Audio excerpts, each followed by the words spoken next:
Stop, listen, pay attention. Chosen one. This is not background noise, and it is not meant to drift past you. It lands now because you are here, because something in you has been holding steady, while everything around you felt heavier than it should. You have been moving through days with a quiet weight on your chest. Not panic, not drama. A steady pressure that asked more from you than you could explain to anyone else. You noticed the fatigue that sleep did not fix. You noticed the isolation that appeared even in familiar rooms. You noticed the way simple decisions took longer, as if your mind was checking something beneath the surface before allowing you to move. You did not imagine this, and you did not fail because of it. There is urgency here, but not fear. The urgency is clarity. The urgency is recognition. Something reached its end point recently, and you felt it not as relief at first, but as stillness. A strange calm after sustained pressure. That calm is not emptiness. It is a signal that a sequence completed without announcing itself. You have been carrying responsibility without ceremony. Showing up when motivation was thin. Staying present when retreat would have been easier. You did not collapse. You did not lash out. You did not disappear. That matters more than you realize right now. This message is intentional and personal because the experience was personal. It did not happen in public. It did not ask for witnesses. It did not need validation. It involved how you regulated yourself when no one was watching and no reward was guaranteed. You may still feel confused about what exactly ended. That is expected. Endings like this do not arrive with explanations. They arrive with a subtle release, with a sense that something stopped following you. Not dramatically, quietly. You are not here to be told that everything is perfect. You are here to be told why you remained intact when the pressure was real. You are here to understand what your steadiness actually indicates without exaggeration and without minimizing it. Stay with this. Let the pace slow. Let the noise fall back. What you are about to recognize is not about becoming something new. It is about understanding what has already been true about you even during the days you doubted it. This message is for you, and it is not difficult to tell. Not because you are special in a dramatic way, but because of how you responded when things tightened. Many people experience pressure. Fewer remain internally consistent while it is happening. You did. There is no ambiguity here. You are not listening out of curiosity. You are listening because what occurred involved you directly. It moved through your schedule, your body, your focus, your emotional bandwidth. It did not announce itself as an event, but as a demand. A demand to stay upright, to stay clear, to stay present, without knowing why. That is what defines you here. Not belief, not effort, structure. You did not have to motivate yourself into strength. It was already there operating automatically. You noticed it only when you looked back and realized you had not broken down the way others often do under far less weight. You kept functioning. You kept choosing restraint. You kept a baseline of composure even when answers were delayed. This is the identity point. You are not someone who becomes strong when activated. You are someone whose system defaults to stability. That difference matters. Conscious struggle looks loud. It announces itself. It burns energy. Unconscious stability is quieter. It conserves. It adapts without panic.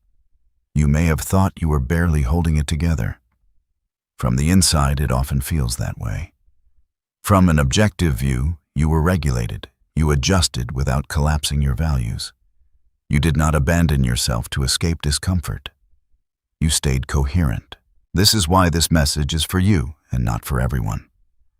Others would have reacted outwardly. Others would have externalized the pressure. Others would have needed constant reassurance or distraction. You absorbed, processed, and continued. That does not mean it was easy. It means your nervous system, your mind, your sense of self operated from a deeper anchor point. You were stable before you were conscious of being stable. That is not learned in a moment. That is built over time through quiet endurance, self-observation, and repeated choice. What happened did not create this identity. It revealed it. As you listen, you may feel recognition rather than excitement. That is correct. Identity locks do not inflate. They settle. They remove doubt. They explain why certain experiences keep finding you and why you keep moving through them without becoming distorted. Stay with that recognition. It will make the next layer easier to understand. There is one symptom you recognize immediately, even if you never named it. A sustained heaviness that did not feel emotional in the usual sense. Not sadness, not fear. A pressure that sat underneath your thoughts and colored everything without fully taking over. You may have judged this as weakness at times. You may have wondered why your energy dipped when nothing obvious was wrong. Why your body felt alert even when you wanted rest. Why your patience shortened slightly, not into anger, but into restraint.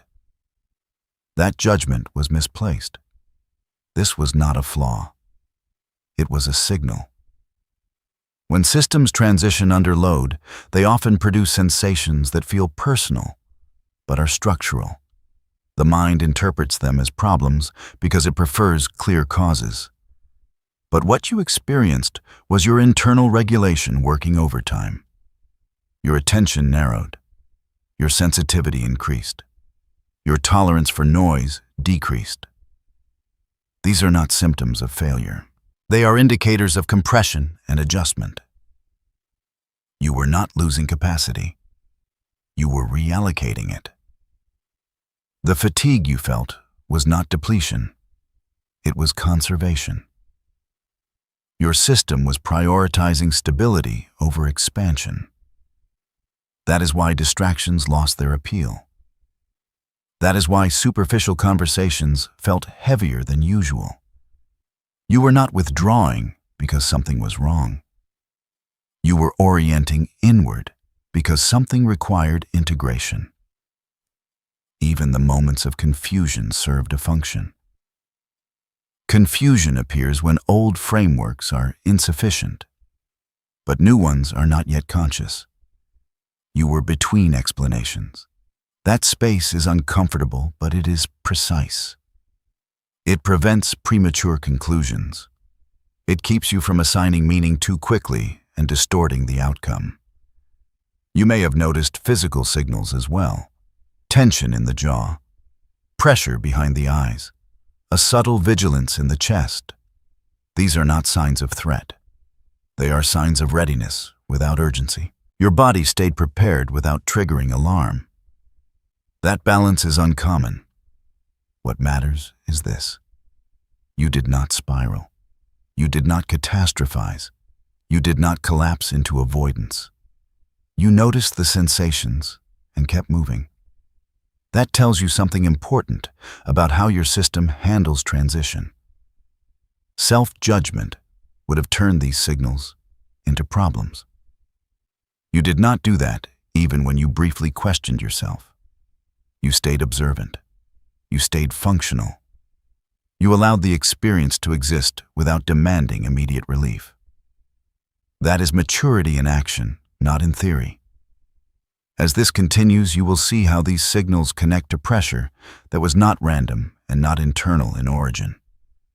But before that, it is important that you release the idea that something was wrong with you. Nothing was malfunctioning. Something was recalibrating. You were not breaking down. You were adjusting under load, and you did it without losing yourself. When you are ready to move deeper into what applied that pressure and why it did not succeed in destabilizing you, say, continue. What you were responding to did not come from imagination or personal weakness. It came from pressure that was applied deliberately, though not loudly. Invisible pressure does not announce itself as conflict. It arrives as compression, as narrowing, as a sense that timing, attention, and energy are being tested all at once. This pressure was recent. It was not lifelong background noise. You can trace it to a specific window where multiple demands clustered closer than usual. Small disruptions aligned, delays overlapped, expectations pressed in from different directions without coordination. That is how structured pressure operates. Not chaotic, layered. You did not confront an opponent in a dramatic sense. You encountered resistance in the form of accumulation. Nothing extreme enough to justify collapse. Nothing light enough to ignore. That middle zone is intentional. It tests regulation, not reaction. What matters is how you moved through it. You stayed functional. You continued to meet obligations. You maintained basic routines even when motivation thinned. You did not abandon your sense of proportion. That tells you the pressure did not override your internal order. It met something stable and failed to disorganize it. You may have noticed moments where it felt like something was watching for you to slip. Not in fear, in awareness. As if the environment was slightly more sensitive to your state. That sensation is common when pressure is coordinated. It sharpens perception without creating panic. You did not dramatize it. You did not externalize it. You did not need to name it to withstand it. That is key. Systems that rely on destabilization require reaction. You did not provide one. Instead, you adjusted quietly. You simplified where necessary. You delayed decisions that did not need urgency. You conserved energy without fully withdrawing. These are not accidental behaviors. They are signs of internal hierarchy functioning correctly under load. There was confrontation, but it was subtle. It happened at the level of endurance and coherence. Could you remain yourself without reassurance? Could you stay present without explanation? Could you hold uncertainty without filling it with noise? You did. That is why the pressure lifted without ceremony. Systems that fail to destabilize do not escalate indefinitely.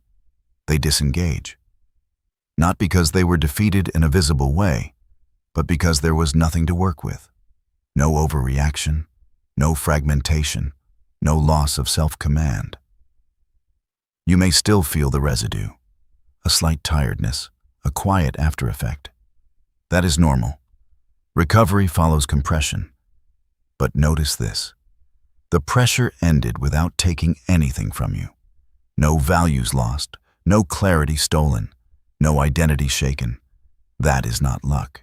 That is structure holding under coordinated stress. Let that land. What comes next is not escalation. It is understanding the specific points where pressure attempted entry and why each one failed. The pressure did not arrive as one overwhelming force. It came through distinct channels, each subtle enough to seem manageable on its own, yet designed to accumulate. Understanding these pressure points matters because it clarifies why you felt stretched without ever feeling completely undone. The first pressure point was doubt. Not loud self-criticism, not despair. Just a quiet questioning of timing and direction. You may have caught yourself revisiting decisions you had already made, wondering if you should pause, adjust, or wait longer. This doubt did not erase your confidence. It slowed it.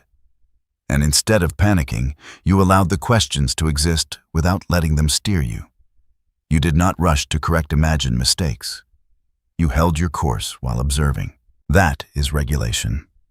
Doubt did not destabilize you because it did not hijack your behavior. The second pressure point was fear, but not the kind that freezes. It showed up as caution, as a heightened awareness of consequences, as an instinct to protect what you had built rather than push recklessly forward. Many people mistake this for regression. It is not. You did not shrink, you refined. You stayed alert without becoming avoidant.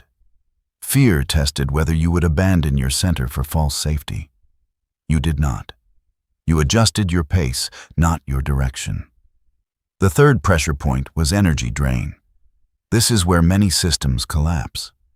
You felt it as heaviness, as reduced enthusiasm, as the sense that effort cost more than usual. The key detail is this: you did not interpret the drain as failure.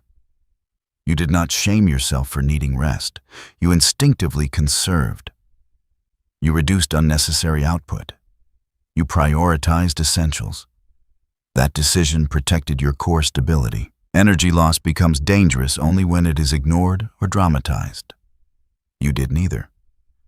The fourth pressure point was isolation. Not total disconnection, but a sense that few people could meet you where you were mentally. Conversations felt thin. Familiar interactions required more effort. This was not rejection. It was mismatch.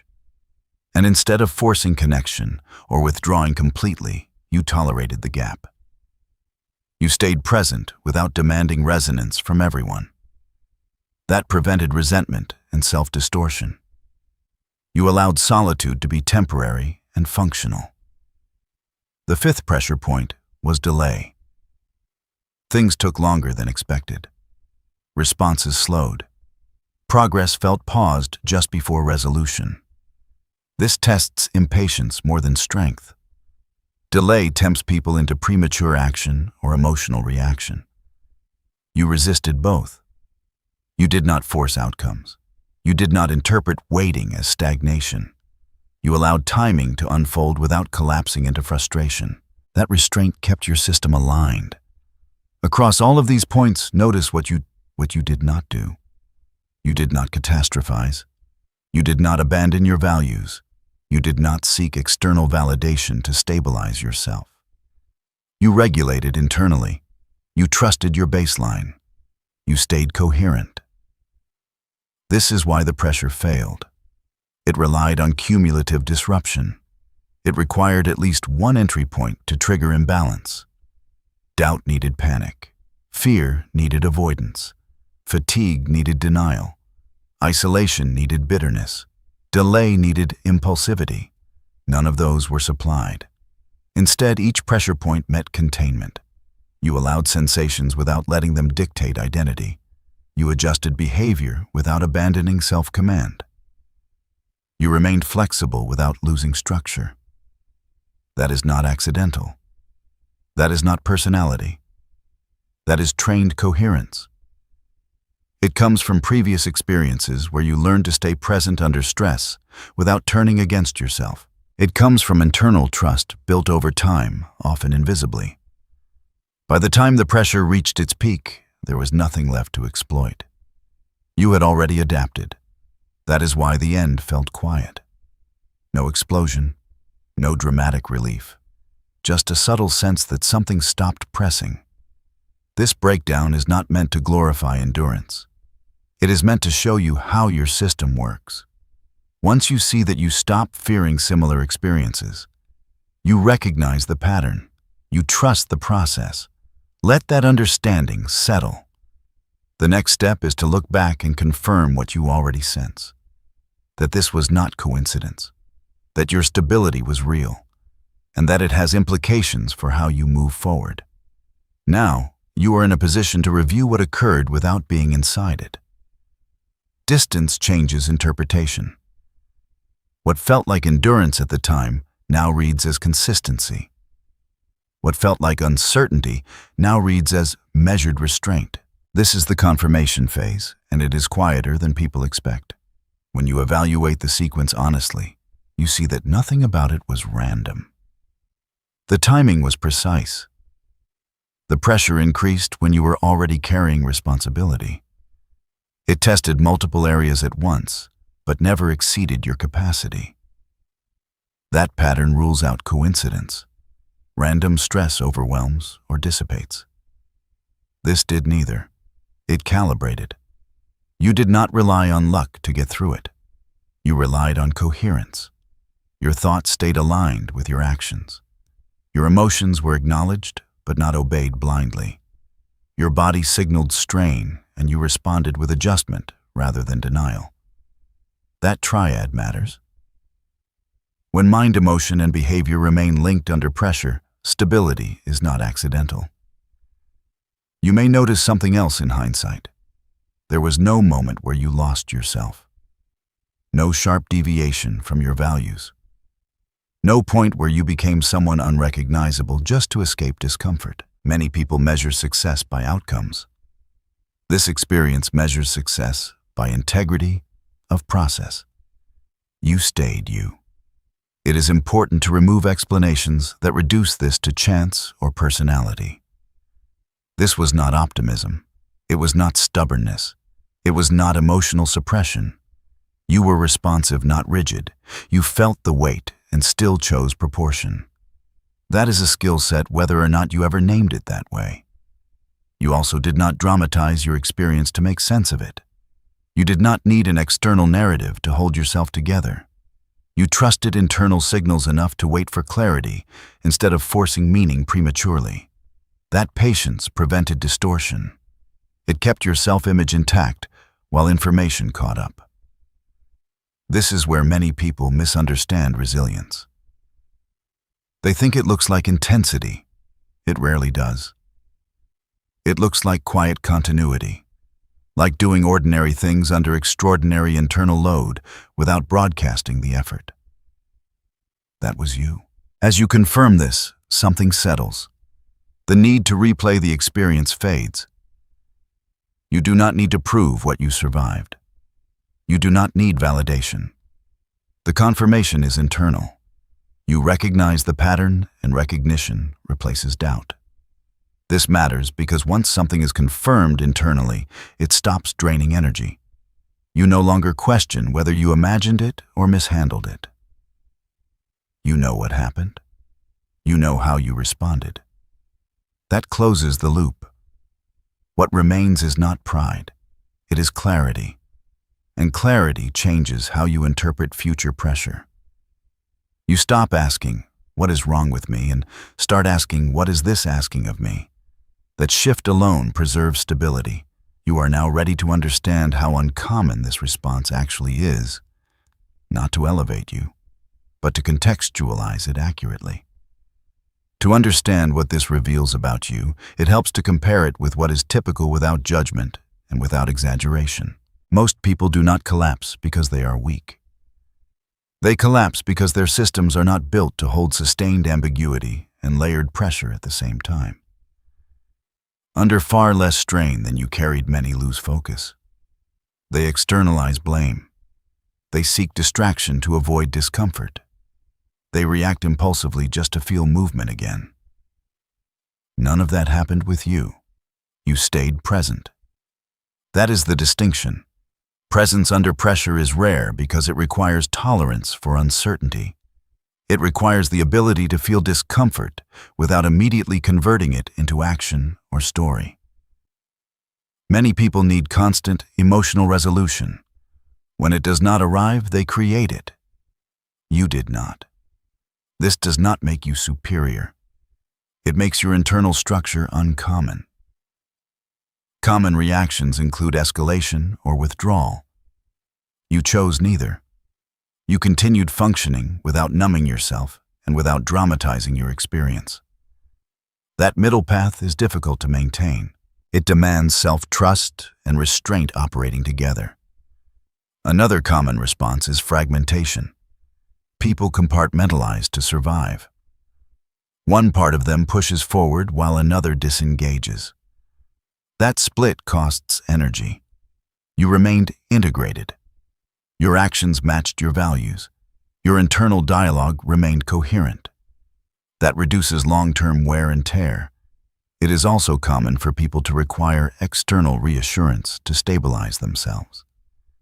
They need feedback loops to confirm they are okay. You relied primarily on internal signals. That does not mean you rejected support. It means you did not outsource your center. You remained self-referenced in a healthy way. This rarity is not something you need to announce or defend. In fact, it often goes unnoticed. People who remain stable under pressure do not stand out immediately. They do not make noise. They do not draw attention to endurance. they simply continue. What matters is that this capacity did not activate suddenly. It was already there. That is why the experience felt heavy but manageable. The weight matched the structure. It tested without overwhelming. Recognizing this prevents a subtle error. Without context, you might minimize what you carried or assume anyone could have done the same.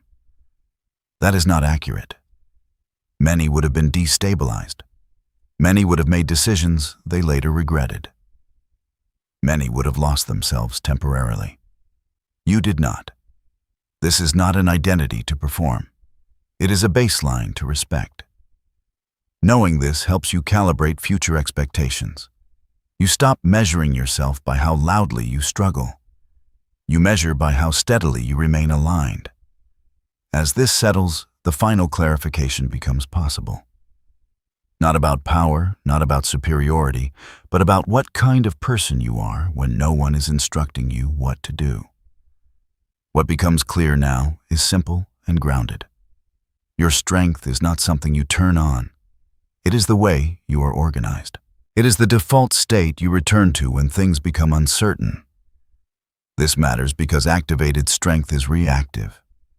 It depends on triggers. It spikes and fades. Baseline strength is structural. It does not announce itself. It does not require intensity. It shows up as proportion, patience, and self-command when there is no script to follow. You were prepared for this kind of pressure long before it arrived. Not through anticipation, but through maturity. Through experiences that taught you how to stay present without overcorrecting. Through learning when to move and when to wait. Through discovering that you do not need to resolve everything immediately to remain intact. There is no supernatural claim here. This is about inner coherence, about alignment between your values, your perception, and your behavior. When those elements stay linked, pressure cannot easily fragment you. It can weigh on you. It can slow you down, but it cannot disorganize you. This is why you did not need to fight. You did not need to name an adversary. You did not need to dramatize what was happening to stay oriented. You remained yourself without effort, because that is who you have become. Identity clarification is not about labels. It is about removing doubt. You are someone who holds steady, someone who does not abandon self-trust under strain, someone who can sit inside uncertainty without rushing to escape it. That does not mean you feel nothing. It means you feel without being governed by sensation. You listen without being pulled off center. You adapt without losing continuity. This kind of person often misunderstands themselves because they expect strength to feel loud. When it feels quiet, they question it. Now you can stop doing that. Quiet does not mean weak. Calm does not mean passive. Stillness does not mean nothing is happening. Your internal structure has already proven itself, not in theory, in practice. This clarification allows you to relax your self-monitoring. You no longer need to check whether you are holding up. You are. You can redirect attention outward again without fear of collapse. What remains is integration. How to live with this awareness without becoming rigid or vigilant. How to let the experience inform you without defining you. That comes next. Now the task is integration, not analysis. What you have recognized does not require constant attention. It requires orientation. Subtle adjustments that protect balance rather than intensify focus. Begin with rest, but understand rest correctly. This is not withdrawal or avoidance. It is deliberate downshifting. Your system has been holding steady for an extended period. Let it release without guilt. Short pauses. Fewer unnecessary commitments. Space where nothing needs to be solved. Rest is not a reward. It is maintenance. Next is discernment. You do not need to interpret every sensation or interaction. Let meaning emerge instead of extracting it. Notice what feels aligned and what feels noisy. You are not obligated to engage with everything that presents itself. Selectivity is not disinterest. It is precision. Boundaries follow naturally. Not rigid walls, but clear edges. You are allowed to say no without explanation. You are allowed to delay responses. You are allowed to protect your attention. Boundaries are not defensive. They are stabilizing. They preserve coherence so you do not have to rebuild it later. Patience is another practical orientation. Not passive waiting, but trust in timing. You do not need to force movement to prove progress. You have already seen what happens when you hold steady. Let outcomes mature instead of chasing them prematurely. Patience keeps you from solving problems that have not fully formed yet. Focus comes next. Choose fewer points of emphasis. Depth over breadth. You do not need to spread energy widely to be effective. Concentration amplifies impact without increasing strain. This is especially important now. Focus reduces noise and reinforces internal order. Finally, balance. Do not become hyper-aware of pressure. Do not scan constantly for signs. That creates tension where none is needed. Awareness is meant to be light. You know how to respond when pressure appears. You do not need to rehearse it. Integration means living normally with quiet confidence. Doing ordinary things without questioning your stability. Letting days be simple again. The experience has already done its work. You do not need to carry it forward as a lesson etched in stone. As this settles, you may feel a gentle closure. Not an ending, but a return to baseline with more clarity. That is correct. Integration completes the cycle. There is one final step. Not instruction, reassurance.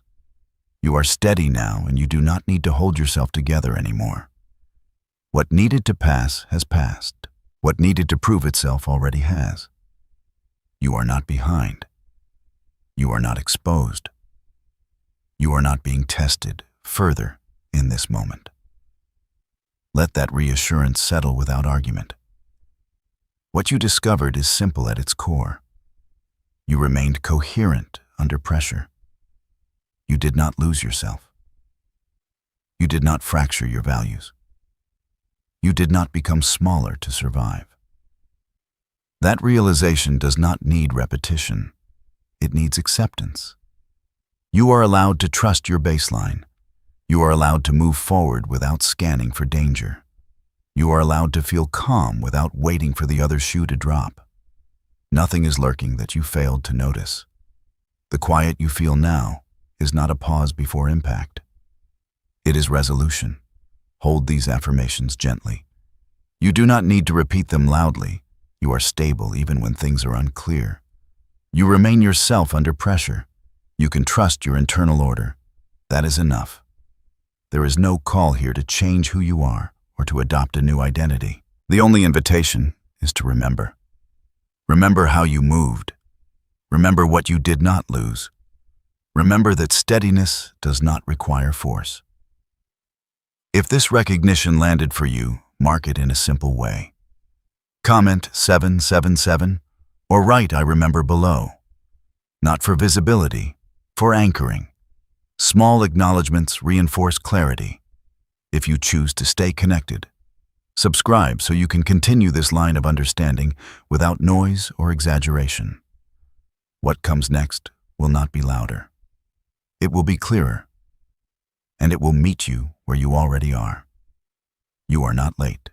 You are not missing anything. You are exactly where someone with your structure would be after carrying what you carried. Move forward calmly. You are intact.